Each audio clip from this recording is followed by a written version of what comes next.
Hey there, Elaine Michaels from ElaineMichaels.com, tuning into you from Dallas, Texas, here to talk about something that's really important that you might want to look into to drive the productivity in your day and to get the most out of your day. Okay, talking this morning about the morning routine.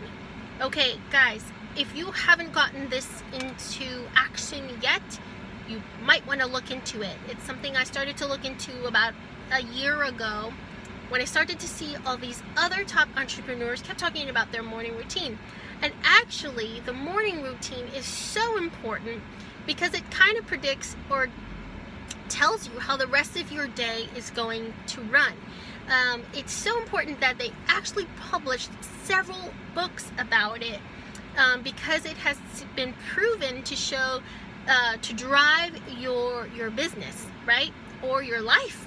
So if you haven't picked up your copy of Miracle Morning, that is one book that is about the morning routine, and it details what it is for different people. Of course, you need to figure out what it is that works for you, tweak it, figure it out.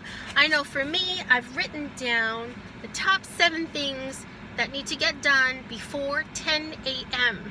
And this has been so helpful for me because I know for myself, right around the afternoon, I start to lose my productivity, and by evening, forget it.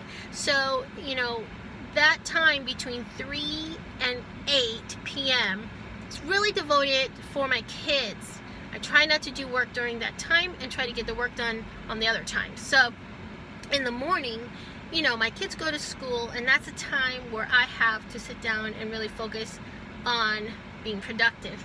So, if you haven't gotten this down for yourself, go figure that out, make a routine, try to stick to it, tweak it when you need to, but make sure these are the top things that you need to accomplish in the morning to have a productive day. Okay, because remember, anything after 10 a.m. is like icing on the cake. It's bonus.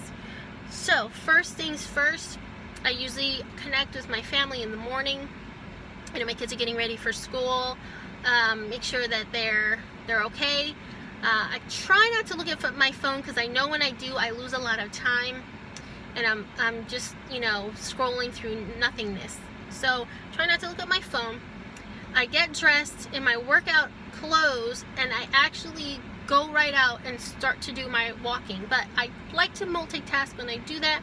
I listen to my podcasts, and depending on how long the podcast is as long as I go walking. It could be 45 minutes, sometimes an hour, and that's what I do. And then when I get back, I be sure to have all the things that are going to drive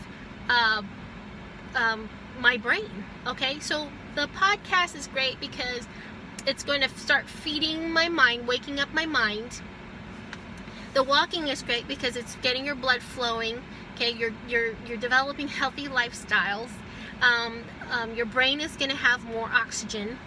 Okay, and then you want to have a really protein-rich breakfast. Okay, if anyone has listened to Jim Kwik, he is the one to listen to about driving your mental strength and productivity.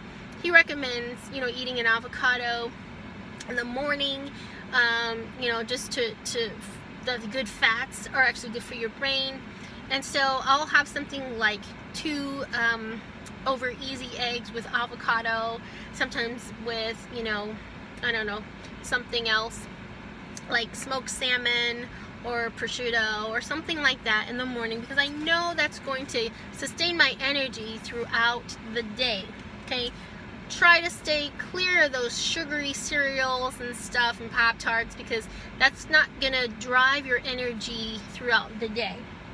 Okay, then I go into my affirmations. I have written down about 77 of them, which I can show you in written down in a blog, that I use to sort of get me into the right mindset.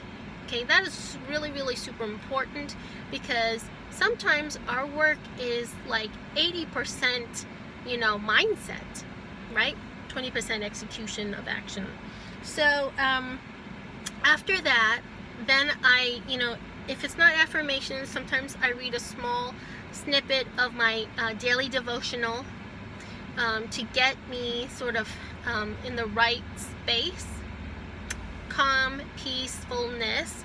Then I get into reaching out to the messages that I have, and I try to reach out to at least 20.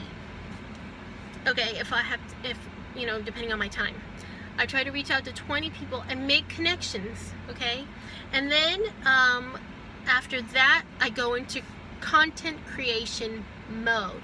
Now, this content creation, it's an ongoing process. So, to say you've gotten one thing accomplished, that's really great, but know that it's kind of something that it's a continuous thing. So if you can accomplish a small piece of it, maybe you made a Facebook post, or maybe you made a Facebook Live, or maybe you made finished a blog post. That's awesome. Or an Instagram series or something, and you put it out there, execute it, done. And then the rest of the time is planning out and creating more. So as long as you hit these 7, I don't know, for me, if I hit these 7 points before 10 a.m., I feel like I can check that off. I've accomplished something. I'm driving my brain and my body to the next level in the afternoon, or if I have to pick it up again in the evening. And it has really been so productive for me. I know a lot of people are wondering, how is it that I do it all? Actually, the funny thing is, it's actually easier to keep everything simple, have a process, and not waste your time. So if you are wanting to find those essential elements that you need, okay, you can read the book Essentialism by Greg McKeown. I'm almost finished reading with that book, and it really helped me a lot get some more clarity in my morning routine. Okay, I hope these tips were really helpful for you. Again, drop below. I would love to hear what it is that you're using in your morning routine to drive your productivity.